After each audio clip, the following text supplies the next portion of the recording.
պրոֆեսիոնալ ֆուտզալով զբաղվող մարդկանց երազանքն է Եվրոպայի առաջնությանը մասնակցելը։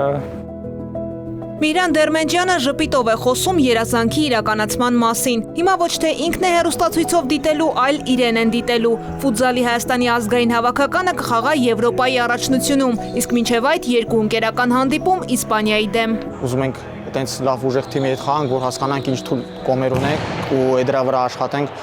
որ լավ պատրաստ լինենք Եվրոպայի խաղերին։ Իսպանիան FIFA-ի դասակարգման աղյուսակում երրորդն է, Հայաստանը 20-րդը։ Սա կլինի իսկական փորձ եւ փորձառություն մեր ընտրանու համար։ Хорош, Միշ, хорош։ Մրդո,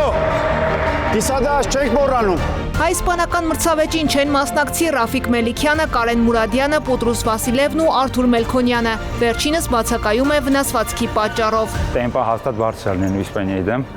ուզում եմ ավելի արագ գնդակը շարժենք։ Իսպանիայի հետ խաղով պատրաստվել ենք Եվրոպային, որովհետև Եվրոպա չենք գնում ուղղակի մասնակցելու, գնալու ենք հաջորդ փուլ դուրս գալու համար։ У всех замены есть.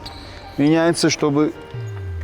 работать интенсивно. Ռուբեն Նազարեթյանի սաներն արդեն մրցավայրում են։ Առաջին հանդիպումը Պամպլոնայում է սեպտեմբերի 19-ին, երկրորդը Տուդելայում սեպտեմբերի 21-ին, Եվրոպայի առաջնության վիճակահանությունը հոկտեմբերի 24-ին է։